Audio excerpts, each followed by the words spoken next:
Hey you guys, welcome to my channel. If you're new, do hit that subscribe button as well as the bell. So anytime any new content is uploaded, you will be the first to know about it, my friends. But without further ado, you guys, we're just gonna dig right on into this video. Okay, so for some of you all who may or may not know who Jason Lee is, he is a Hollywood insider. He's very connected. He's attended many Diddy parties like other celebrities.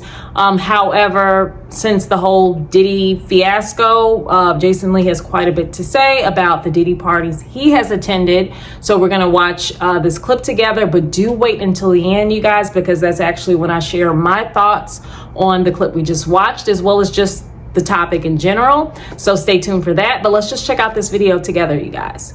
Diddy white parties weren't the Diddy. I'm afraid to even. We ain't talking about no white party. You're afraid to acknowledge you've been to the Diddy parties. No, I'm not afraid of. I've been to the Diddy white parties. I've been to Diddy's birthday parties. I wasn't at Diddy after dark. People act like I'm crazy when I say, I would have gone to the Diddy party. Because number one, up until a couple months ago, it did not have this reputation that there was all this seedy stuff happening. No. Everybody. It always had the reputation. Really? That's a fact. What? Really? You don't notice how? I mean, I just have never heard that. And your homosexuality radar is much more sensitive than most people.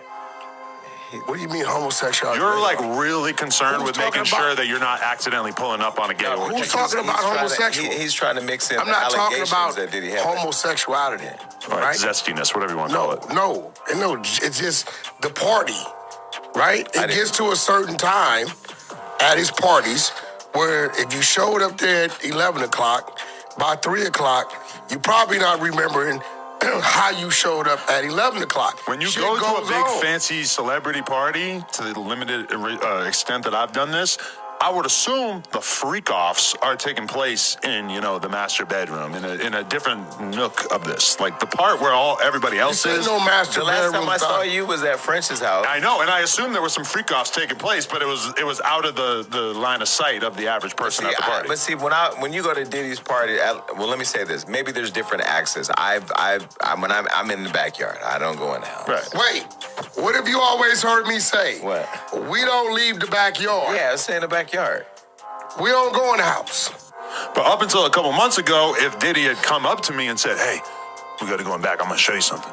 Well, I would have said, let's go, Puff, yeah. And then what if it had showed you something? In all fairness, let me say this. Might have to take a look. In all fairness. Oh, wow. All fairness. Not if there's any unwilling participants or anything, but if he said, hey, check this out, I'm gonna say, oh shit. In all fairness, I have been in the house when the parties have been happening, like not in the back rooms or like that, and I've not seen anything crazy. Right. I can't find it on my Snapchat, but I do have a video where Cassie and everybody just dancing, having a great time. I don't know what was going on in that house. First of all, in Diddy's defense, I've never seen or heard of anybody being manipulated or forced to do.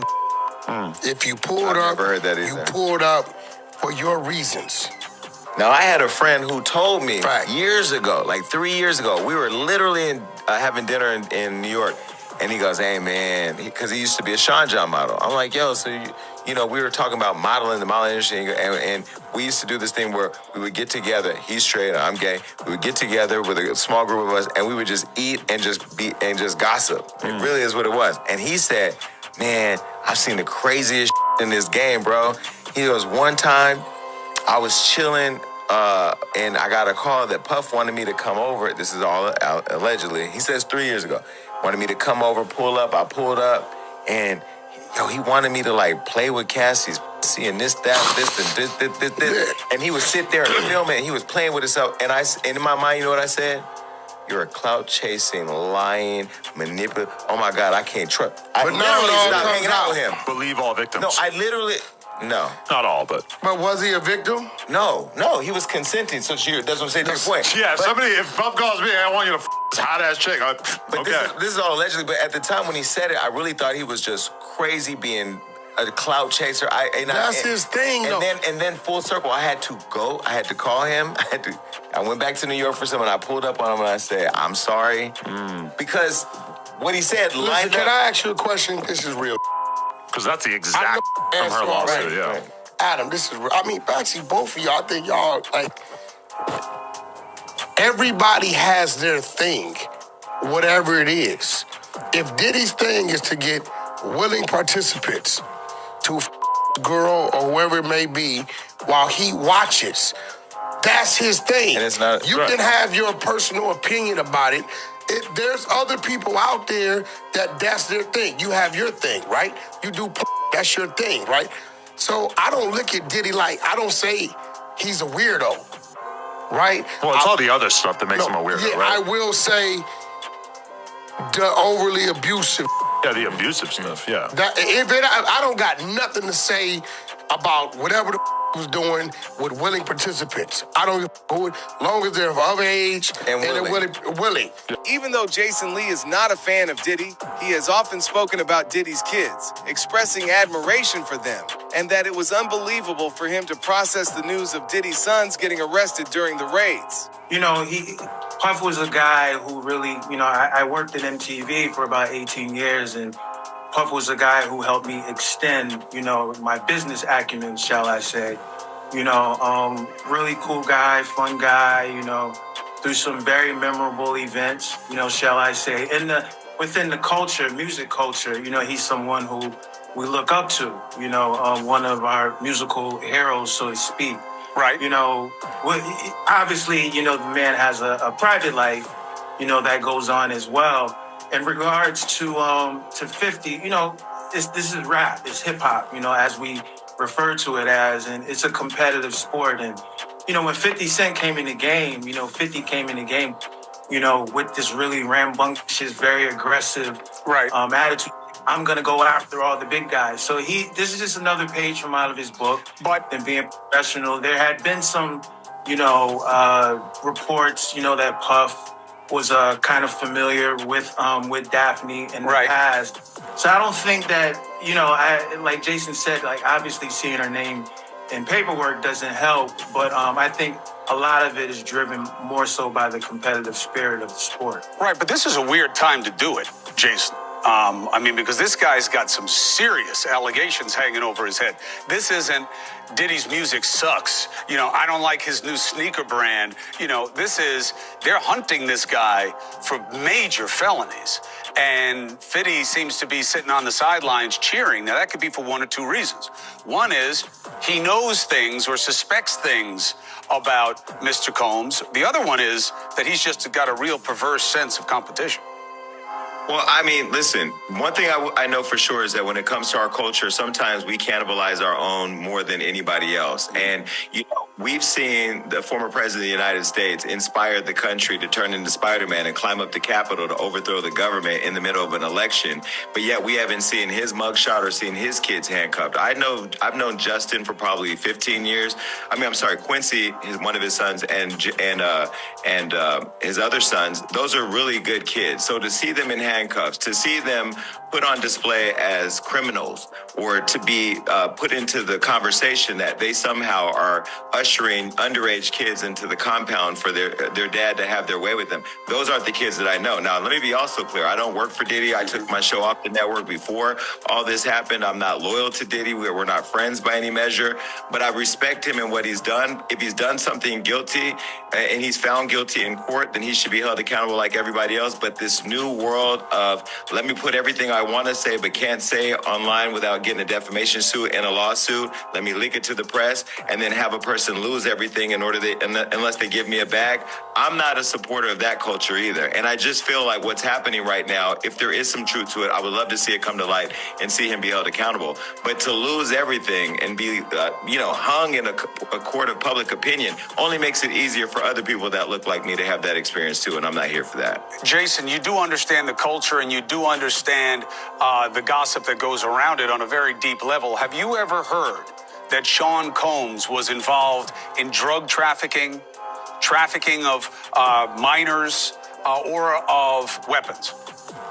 I've never heard that. I mean, I've heard Diddy's the devil, Diddy's evil, Diddy, Sean shouldn't have went to jail for Diddy. I've heard all the rumors that everybody else has heard in the culture, right? Especially if you're ear to the streets. I've had only one run-in Diddy that I thought was weird, I was taking a picture at his house, and he came up and said something like, "Yo, don't ever try me with trying to come for me, because it'll be a problem." But I think he had too much daily on. I just said, "Do you want to get a picture or not?" We took a picture, he moved on. After leaving Revolt, Jason Lee launched his very own podcast show, where he doesn't hold back on his opinions. Recently, he reacted to Diddy's apology video, and well, it's everything we expected. Where I've talked about being anti-cancel culture. I was head of media for Kanye West. I worked with somebody and for somebody who I helped bring back from cancellation and then quit right before he went back into cancellation. So I understand. But this is different. It's one thing to take ownership for things that you've done and be held accountable in the public eye and deal with it in private and work through your trauma and then re-enter the culture. But Diddy said he didn't do it, and then now this video proved that he did. So you were gaslighting us into believing that you were another black man being taken advantage of and lied on, when really you paid that millions of dollars and paid that $50,000 hotel to hide us from seeing you for who you are. Now there's alleged other videos out there that I may get my hands on, but I'm trying to stay away from, but people are trying to throw it at me, of you allegedly doing this to other people. So when you go online and say, "It was all a lie," it really wasn't. Okay, so you guys, this is the portion where I share my thoughts on the video we just watched, the topic in general. You guys do leave comments down below and let me know what you guys think. But I'll just say this. I feel like Jason Lee, like many other celebrities, prior to the fall of Diddy, I guess you could say prior to the fall of Diddy, many celebrities, Hollywood insiders, just anybody was kind of very happy to be in Diddy's circle, to say they're connected to Diddy, to attend Diddy parties. I have heard Jason Lee in the past, in his podcast, as he's spilling tea, say, "Oh, well, let me stop because I don't want to be not invited to the next Diddy party." So, prior to Diddy's parties, freak offs, whatever you want to call it, his parties having this side, now new meaning or connotation, added to attending a Diddy party. A lot of other celebs were, happy to be associated, happy to attend, rub elbows, rub shoulders with someone as powerful and as connected as Diddy. Now, what I do find to be really interesting is that all the celebs say the same thing, which is, "Oh, I never saw anything. I don't know anything like that. That's not the party I attended, or, anything that I've known."